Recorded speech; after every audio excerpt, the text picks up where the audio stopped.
Want to earn some quick cash? Plato's Closet in West Ashley and North Charleston is stocking up on cute and cozy fall styles. We pay you on the spot for your gently used name brand clothes and accessories. Plus, while you're here, you can stock up on must-have looks for autumn. We're the go-to sustainable shopping spot for teens and young adults. So stop by Plato's Closet in West Ashley and North Charleston today and refresh your wardrobe. Plato's Closet, located in West Ashley on Sam Rittenberg Boulevard and North Charleston on Rivers Avenue. People are driven by the search for better. But when it comes to hiring, the best way to search for a candidate isn't to search at all. Don't search, match with Indeed. The hiring process can be slow and overwhelming. Simplify hiring with Indeed. Indeed is your matching and hiring platform. With over 350 million global monthly visitors according to Indeed data, and a matching engine that helps you find quality candidates fast. Ditch the busy work. Use Indeed for scheduling, screening, and messaging so you can connect with candidates faster. Join more than 3.5 million businesses worldwide that use Indeed to hire great talent fast.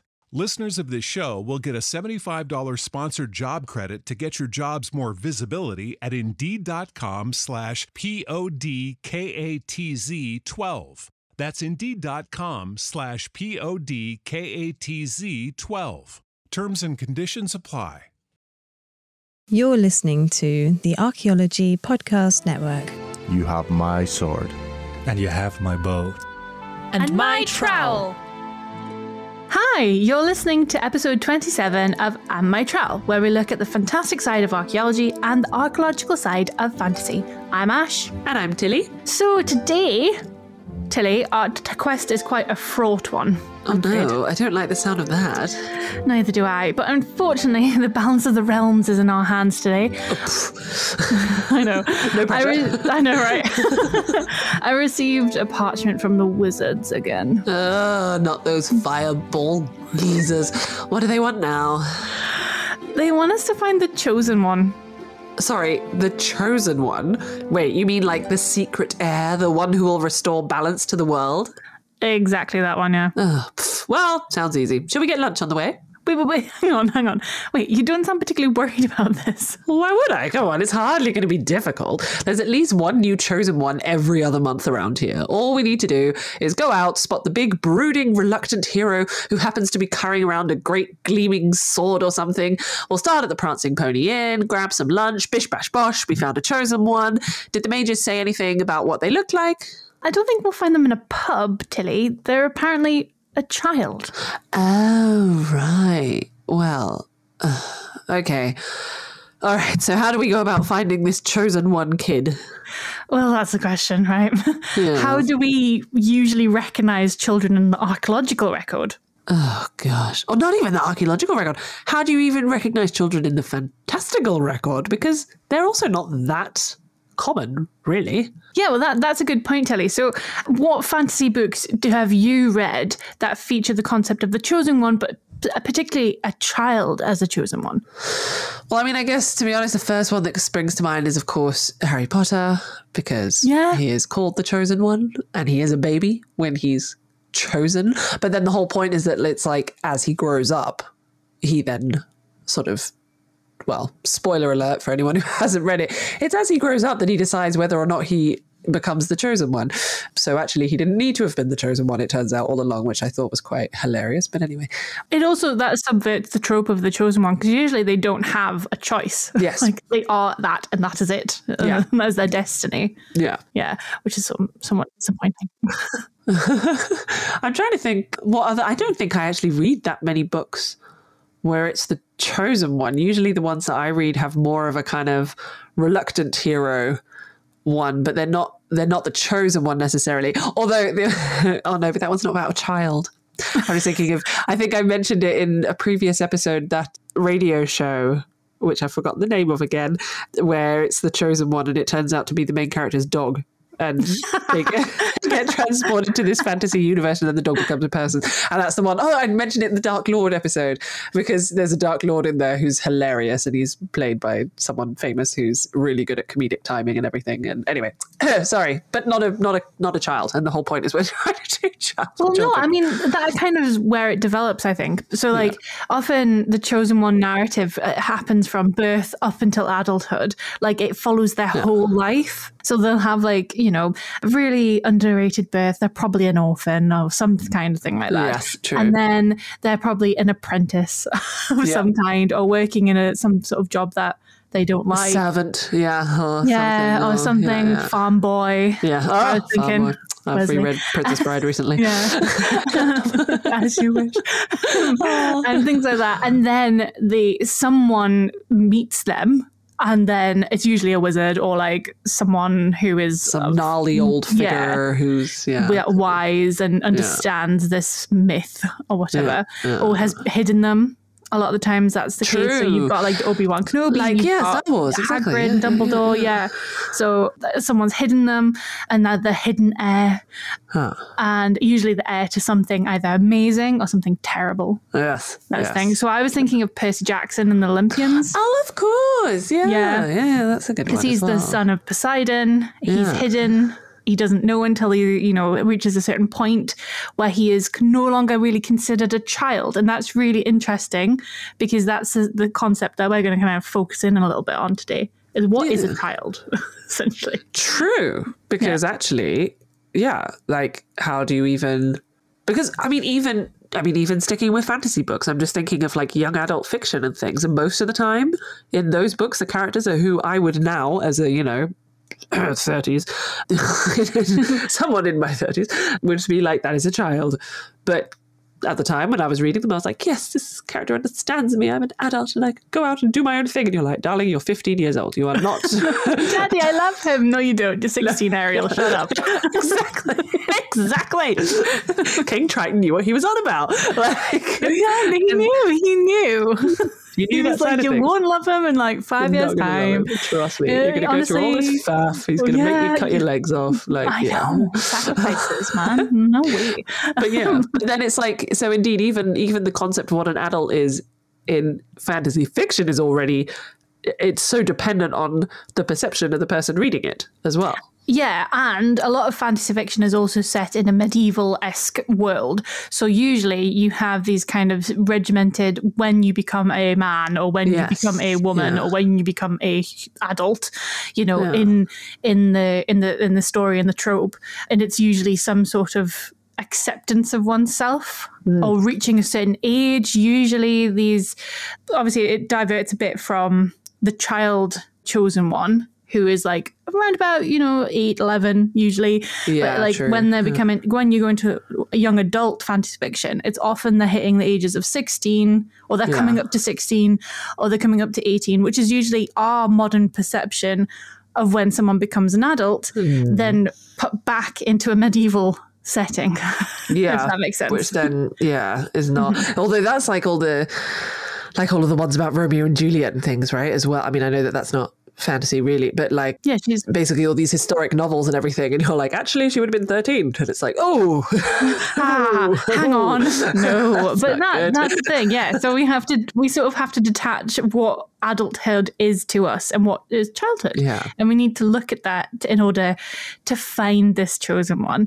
So other books, just notable books quickly, we've said Harry Potter, we've said Percy Jackson. The Northern Lights is Dark Materials. I guess, true. I never really thought of that, but I guess she is the chosen one, isn't she? Yes, by Phillip Pullman, right? Yeah. She's the chosen one in a way, but she sort of takes on that role too. Usually that's the acceptance part of it.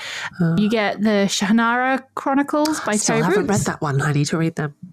They did a TV show. It was terrible. Also, I thought this was good because it's by Suzanne Collins, who did The Hunger Games, which is your reluctant hero but chosen one, which is Katniss Everdeen. Right. But Gregor, the Overlander. Have you ever read the kids' books? It sounds like a comedy book. It kind of is, yeah. Okay. There's some fun elements to it, but it's a young children's book. Yeah. And basically, he finds this subterranean portal world essentially, and he's the chosen one from that because he is from above land. Okay. Yeah. Okay. Interesting. So there's a lot of different concepts that you can kind of look at. And how do you think it's developed over time in fantasy? Well, I guess, we just said probably the kids have gotten older in that respect. I don't know really. It's sort of like what you were talking about before with the trope and everything of, they always are orphan or they're always in some horrendous spot or anything. But I can imagine maybe in sort of earlier fantasy or early folklore, it was more about like, oh, this is the prestige. Like you're sort of chosen to be the chosen one actually from a much younger age. And it almost related to kind of, I guess, themes of royalty or nobility and that kind of thing in that respect. Like that's the only thing I could really think. Yeah, it's kind of like the Prince and the Pauper sort of thing, or like even I've just thought of a film like that Man in the Iron Mask, and how these people are hidden away and then given power by some sort of force or something. Yeah. But you see the same tropes in adult fantasy as well. Usually it's the same sort of person. They're kind of an underdog. The biggest one I can always think of is Luke Skywalker. Basically, Star Wars is that medieval fantasy, and he is a child from the very beginning. Yet Leia, right there, also his twin, nothing. Yeah, because she's a woman. Don't be ridiculous. A woman can't be a chosen one. No, well, yeah, that's what I was thinking. Yeah, it doesn't seem likely actually that they are the chosen one for some reason. And then so a lot of the kind. Well, we've said a few different books there. Most of them are boys. I'm now trying to think of chosen ones. I mean, actually, in Terry Pratchett, you do have the Tiffany Aching series, but indeed, she's not necessarily the chosen one. She's more just the only one, really. It's sort of... You're the last resort, I'm sorry. Basically, it's sort of like, okay, you're the only one that's around, like, therefore... But then she is kind of the chosen. It's sort of almost that trope, and that starts with her as a kid. That's what I'm sort of trying to think. That's also kind of what Terry Pratchett does. He inverts the tropes, doesn't he? He makes them quite funny because you're like, well, you'll do. All right, fine. You have to deal with this. Why? Because you're the only one here. Yeah. And it could even be that in our modern sensibility, there's something about when boys become men and when girls become women. Yes. And so like, definitely. You see that boys are sort of given adulthood earlier in books, potentially, like 12 years old, 13 years old. While girls, when they reach, I don't know, even though girls are technically, they're meant to, isn't that the idea that they always mature faster or whatever? Yes. Girls are seen as maybe more YA books. It's that point where they're reaching like 15, 16, 17, 18, that they're coming into their own. And I don't know why our modern sensibility sees that. Maybe I'm just generalizing. No, but I might be, because you always sort of think, oh, little boys, they'll want to read more about, great adventures and all of that kind of thing when they're 12, 13 already. But of course, little girls wouldn't want to read about that. They'll be reading about horses and ponies and, that kind of thing. And they'll only be interested in that stuff when they're older. So maybe that's sort of... Yeah, there's a gender bias with it, definitely, that does not fully reflect actual reality. Yeah, exactly. No, there's plenty of people that want to play around with swords. I mean, that's why most of us become archaeologists, I think. Because we want to. we want to do that. And then, the whole thing of age and just how it is. I mean, also in history and in prehistory as well, right? It's that kind of assumption that they're a child when they're this age, and it's also that gender bias, which we've talked about in a previous episode, is also pretty big there. I think when you think like, oh no, but she was just a young girl, and it's like, well, she probably had 3 kids by then. Like it's she wouldn't have thought herself as a young girl. Society wouldn't have, yeah. Whereas a young boy is like, oh, he's on his way to becoming a warrior, and it's like, well, how is that? How is that the same? Like, how is that fair? So yes. So, well, it sort of seems that we're going to be trying to find a needle in a haystack. Yeah, could be anywhere. Could be any age. Where on earth do we start? Well, I'm going to check the Western archives. You put the tea on and we'll be right back. When you think about businesses that are selling through the roof, like Aloe or Allbirds or Skims, sure, you think about a great product, a cool brand, and brilliant marketing. But an often overlooked secret is actually the businesses behind the business, making selling simple. For millions of businesses, that business is Shopify. Nobody does selling better than Shopify, home of the #1 checkout on the planet. And the not-so-secret secret? With Shop Pay that boosts conversions up to 50%, meaning way less carts going abandoned and way more sales going.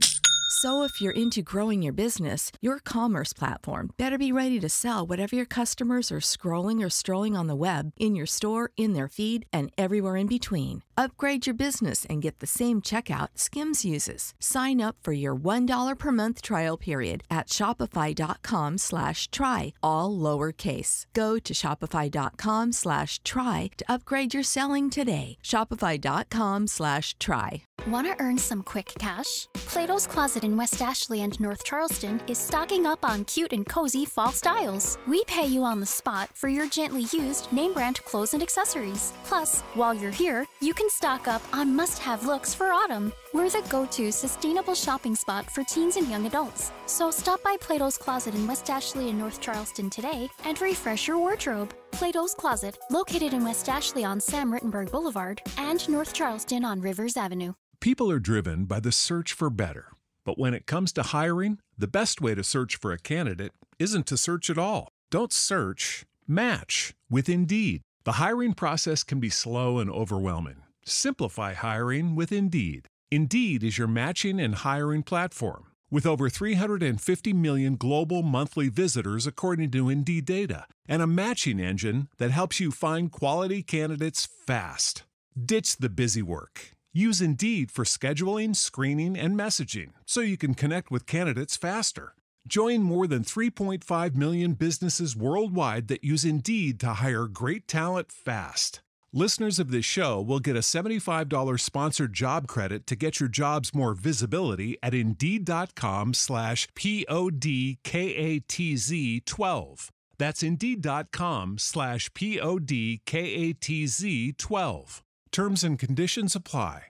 Want to earn some quick cash? Plato's Closet in West Ashley and North Charleston is stocking up on cute and cozy fall styles. We pay you on the spot for your gently used name brand clothes and accessories. Plus, while you're here, you can stock up on must-have looks for autumn. We're the go-to sustainable shopping spot for teens and young adults. So stop by Plato's Closet in West Ashley and North Charleston today and refresh your wardrobe. Plato's Closet, located in West Ashley on Sam Rittenberg Boulevard and North Charleston on Rivers Avenue.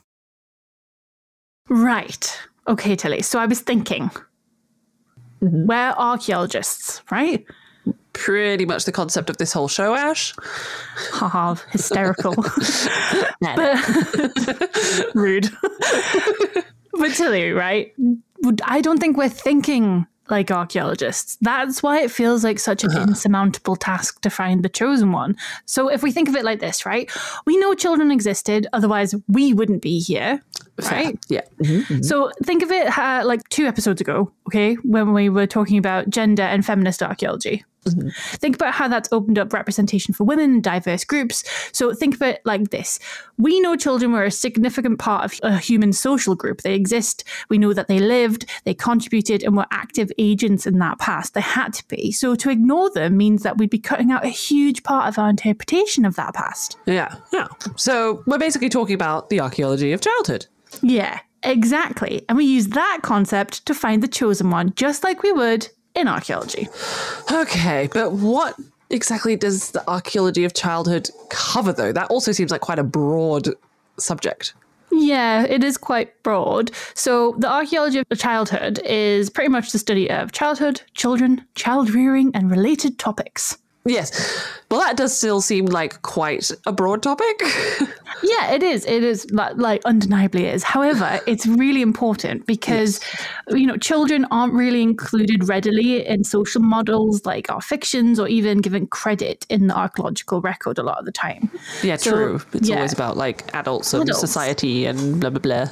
And I can guarantee that if you start thinking about a certain society, you'll probably think of the adults rather than the children. They're sort of not really talked about or not really thought about, right? Well, and it's funny, actually, you should say this. So I don't want to be one of those people who's like, I'm a mother, I've had children. But I must say, after I had kids, I suddenly started like noticing more things that you sort of, I guess I never really thought about before, because it's just not something that comes up like that you really think about. So like I remember, I was breastfeeding my kids, and that means that you have to have clothing that allows you to easily breastfeed, so you don't have to just like undress every time you want to feed your child.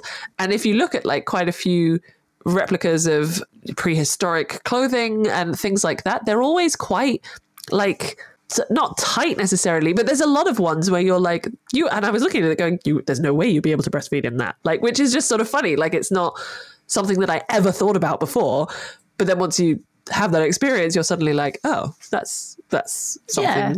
I often think with the brooches, like Viking replica stuff, the brooches that pin, I think they'd be really easy because you can just flip down the like top of the apron. They're basically the breastfeeding bras, which just have like a little clip on the thing. Like you do have a shift underneath it. Yeah, you have a shift underneath it, but that's easily moved. You can just move it to the side. Yeah. Yeah, and I think that's something that obviously gender archaeology, feminist archaeology, and the archaeology of childhood look into, especially because there's a lot of things in the archaeological record that we don't really like, we can kind of discard a lot of the time. That's because of our own modern bias. Yeah. Looking at the archaeology of childhood, it highlights the evidence of children, essentially. So you're looking at nearly every category of archaeological data we have has children in it. We don't really look at it as in depth. So it's this realm of study that looks at things like skeletal remains, burials, landscapes, buildings, and even artifacts. Yeah, true. You have a lot of, although what I also find is that you also have a lot of artifacts which are just labeled as like, oh, they must have been children's toys, which you're like, well,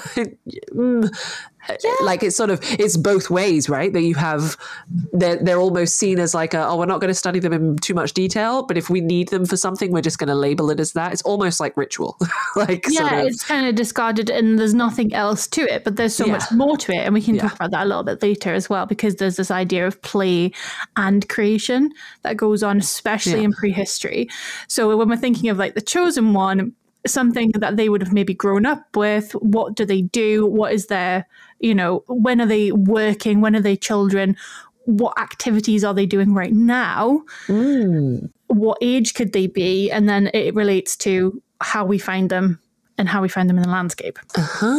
Which, if we know that they're probably going to be working in some kind of low-end job or something like that based on the trope, then we start with those kind of places, with those kind of tasks in that respect. But the first thing to really think about is, well, the concept of childhood. Okay. Yes. So what is considered a child within the archaeological record? I actually don't know. I have no idea what a child, would it be someone who's still dependent on an adult for survival? Like, no, but then that could also be an older person as well. Like exactly. Right. Yeah. So childhood for us as archaeologists, we have to realize that childhood is variable. Yeah. So it changes when it begins, when it ends. Sometimes, I mean, when I was doing my dissertation, my undergrad dissertation was about Anglo-Saxon female burials, but especially deviant burials. And that was often, the women were often buried with a child. Now, it might not be their child. It could be somebody else's child. It could be their child. It could be often coffin births as well, things like that when they die when they're pregnant. Yeah. But how they relate to that burial was essentially showing you if they even considered the baby as a person, if that child had personhood. So it needs to be, so the idea of life and when it begins is a really risky topic. Yes. But archaeologically, we still don't know how people in the past in different societies recognize when childhood begins. Because even if they're born and they're and whatever, then maybe even then they're still not actually a person or they're not still actually not a child. Yeah. They're like an infant that is not seen as its own person. They're like it's a maybe flesh package of something. Screaming meat. Become a spirit, which as a mother, I can say. They are they're connected to you. There's often, when you see neonatal or postnatal, like kind of burials, they don't really have a lot of grave goods, or they'll have a particular grave good that might relate to their childhood stage. So there's amber beads and things like that, especially in Anglo-Saxon burials, which is really interesting. But then that means that, you know, it's deeply variable. So in fantasy, you see the child, the chosen one, is often given quests, and that signals the end of childhood. Oh, okay. Yeah. Okay. So they're not a child anymore. Yeah, they're not a child anymore because they've been given, they're workable. You're fit to work. Off you go. Just the way you were just saying give, and then you were talking about grave goods and stuff. Quite often they're also given something when they're born, or when they're given away, or when they're, you know, when they are a child, when they are a baby, that then is like a way of identifying them, you know? Yeah. Later. So they might also have something on them as well that would be like a... like a bracelet. There's often lots of different cultures that give children bracelets, and it's almost when they get chubby enough, the bracelet breaks, and then they're no longer in that state of an aspect of childhood. Okay, yeah. Yeah. So there's a good book, if anyone hasn't read it, it's really good. It's called Rethinking the Little Ancestor. It's all about archaeology and infancy. It's by Archaeopress. I believe it's free access, certain chapters. So we can have a look. If it is, we'll put it in the show notes. And then you can... But I took a quote from them because I think this is quite a good one. So they say, rather, children's experiences are many, and they are likely to have been treated very differently in diverse social and material situations. Any category of age also needs to be analysed in relation to other social variables such as sex, class, and ethnicity. Which makes sense. I mean, even, well, it's a bit what we were talking about before, right? Like, you know, when you're a certain person, you think of something else. I mean, even if we think of, I'm just looking back to our last episode where we were talking about Pride and Prejudice and zombies. I was rereading Pride and Prejudice recently, and I'm currently rereading Persuasion, and they talk about how Anne Elliot is, you know, has basically a spinster at, you know, 26 or whatever it is. Whereas now we'd be like, that's your prime, you know, like that's when you start doing it or whatever. So even just in the last however many 100 years, we've already changed our perception of age and how that depends on your social status and your situation and all of these kind of things. Yeah, and I think even reflectively looking back on it, we think of spinster as a bad thing, but actually spinster just means you were able to spin and have your own business. And which I love. Yeah.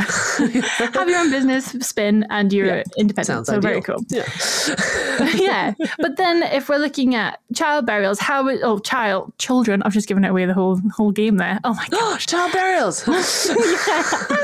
So how would you find a child in the archaeological record? Like, how would you go about it?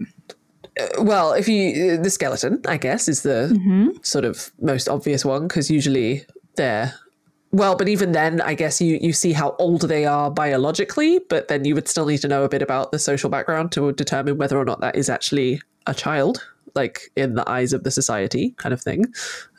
But you could at least work out the age, like how old they were, by a skeletal analysis. So, which I have actually done recently. Because I had to redo it as part of my job. I had to learn a little bit again about osteoarchaeology. And so we have a lot of skeletons that we get to sort of get through in the company I work for. And we had to lay them all out, and I had to identify all the bones and stuff. But then also we had a couple of children, and then I had to try and work out, you know, age and gender and all of this kind of thing. And what was funny actually was at the time, my own daughter was just getting all of her teeth. And so I was able to use my knowledge of that to be like, well, they have the same amount of teeth as my daughter now has, so they must be around too. And they were like, yeah, exactly. Well done. It's like, yes. That's cool. Yeah, it's like teeth and the skull being fused, how many bones fuse together in different ways and things. So gender or sex is a very difficult thing to do in child burials. Yes. You cannot. Can't do that. Which is interesting, because then that also could reflect societally how people were viewed, but you don't know. True. Well, I mean, even now, must say, my kids are always, they're both girls, and it's always like, oh, who's this little boy? And I'm there going, yeah, well, yeah. Like, children don't have genders. They don't look like boys or girls when they're little.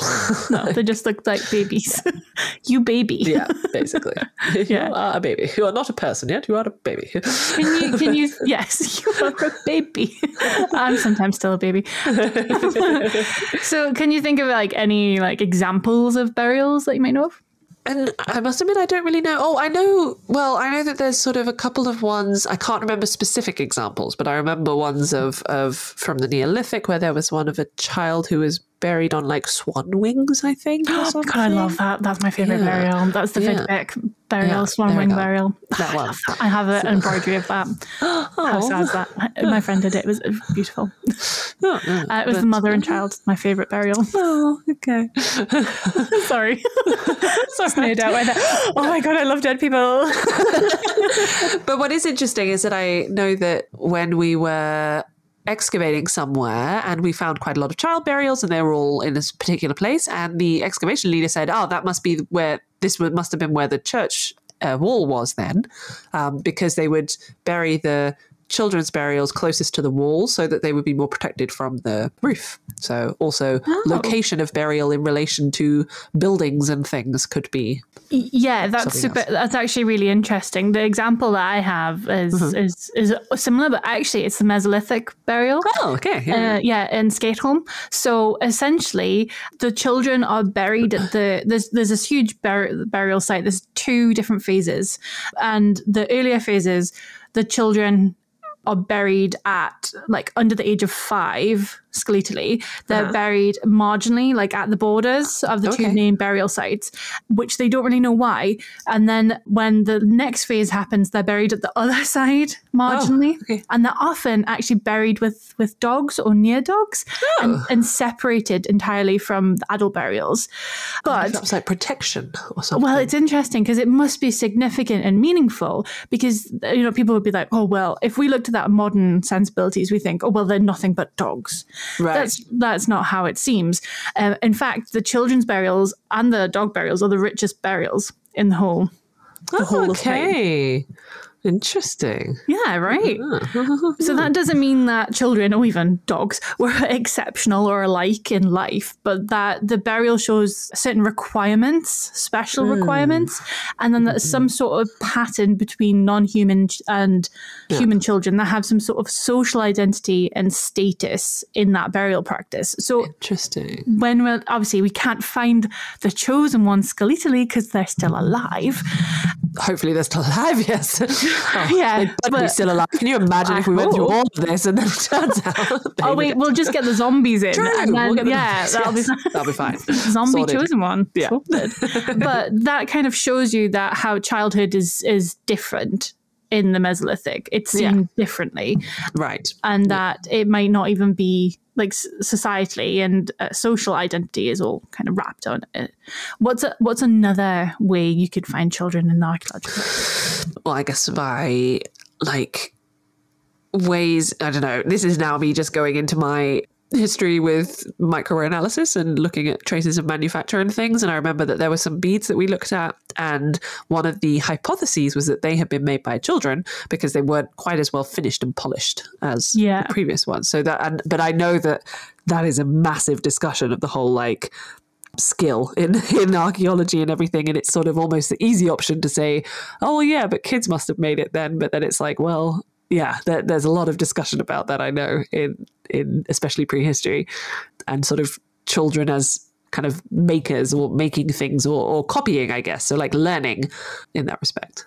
Yeah, there's a great quote. I can't remember who said it, but I'll try and find it. I think it's in one of it'll be in the show notes. But there's a great quote that's basically like, if you give a prehistoric child a piece of pottery to make, they'll do it. A 4-year-old can do that. No 4-year-old can make a good lithic.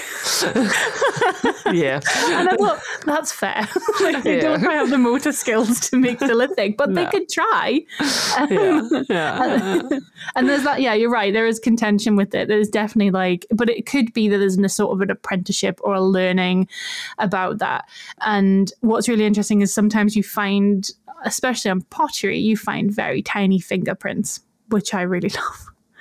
So when they're being fired, you find their little fingerprints, and you know that a child has at least touched it. Yeah. So it could be that they've either made it, or as it's firing, they've went and touched it. That was in my other podcast, Too Break Time Travel. Shameless plug. In the very first episode, actually, talking with Sarah Lord from Potted History, we were talking about the Venus of Dolní Městonice, like the clay figurine, and that's got a fingerprint on its back, and it's a very small fingerprint. And one of the most popular theories is that it was given by a child to do. But she said that was probably rubbish. But anyway, I just like the idea that they could be naughty and they're just like, I'm just going to touch this thing and I'm not allowed to touch. It's like, no, go away. Which, my goodness, if you've met my youngest, that's basically what she is. So yeah. That's very cute. But there's also this idea of like craft and play, so we could do it at the same time, and that, you know, how play is actually just part of a scaffolding of successful production. So you can see that a lot in prehistoric childhood, flint napping, because we've got chain abattoir. Is that how you say it? Yes. Chain abattoir. Yeah. There you go. You're better at French than I. So napping has that advantage over pottery, because you can really reconstruct the sequences. You can see all the different steps of the process and everything. And you can rebuild that. So there's a really good example of the Lizard Man village in Sinagua in the region of Arizona that has this. They have these tiny little lithics that they've built it up, and they actually do think that one of the hypotheses is that it is actually children making them. Oh, okay. Very cool. Yeah.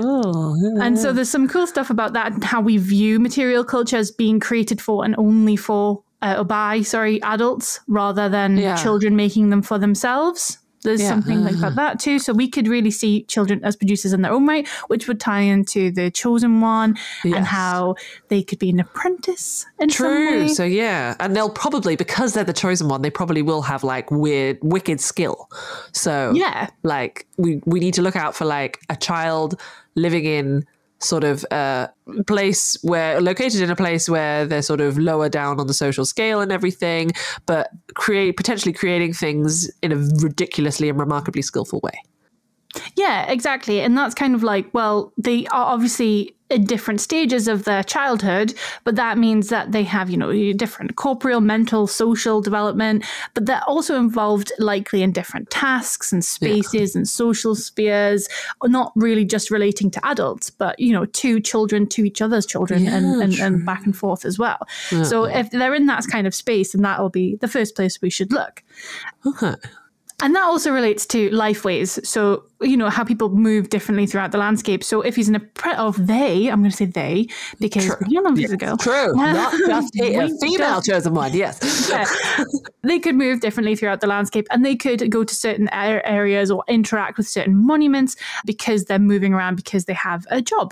They have an apprenticeship or something like that. So you could look at stuff like that, even in the prehistory, with it's represented in pregnant women. They think that the Dorset Circus Monument, pregnant women would have interacted with differently because they usually walk around it a lot. And so, I think we've got a lot to go through. Geez. So archaeologically, we're looking for this kid as an active member of the society, because even though they're a child, they are the chosen one.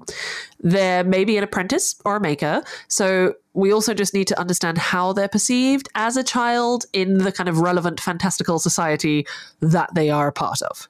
Yeah. About right. Sounds about right, yeah. No. So if we use the techniques that we would use as archaeologists in our, everyday life, everyday life, when I'm just like looking for children in the archaeological record, when we're looking for these kids in burials every day, when we're looking at open profession, we could use that easily to find the missing, the chosen one, and bring them back to the wizards. Oh, I'm really getting sick of those wizards. Me too. I think we should fire them instead of maybe just ignore letters from them in the future. Yeah, just forward them into the bin. Yes, exactly. Right, well, that's about it for this episode of And My Trowel. We hope you enjoyed this weird quest to try to find a chosen one. But if you have any suggestions for topics of future episodes, do get in contact via email or social media. All contact information, as well as references and further reading for all the points that we've discussed today, will be found in the show notes. Don't forget to check out other shows as well on the Archaeology Podcasting Network. If you'd like to support us or our fellow podcast hosts on the network, you can always become a member. It's very good. So all the information can be found at the archaeologypodcastnetwork.com. Nice. By the way, what's that you're wearing, Ash? This old thing is my latest magical amulet.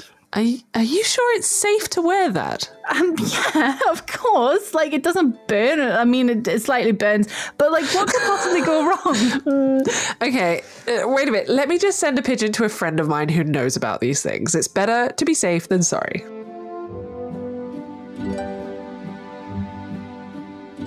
This episode was produced by Chris Webster from his RV traveling the United States, Tristan Boyle in Scotland, DigTech LLC, Cultural Media, and the Archaeology Podcast Network, and was edited by Rachel Roden. This has been a presentation of the Archaeology Podcast Network. Visit us on the web for show notes and other podcasts at www.archpodnet.com. Contact us at chris@archaeologypodcastnetwork.com.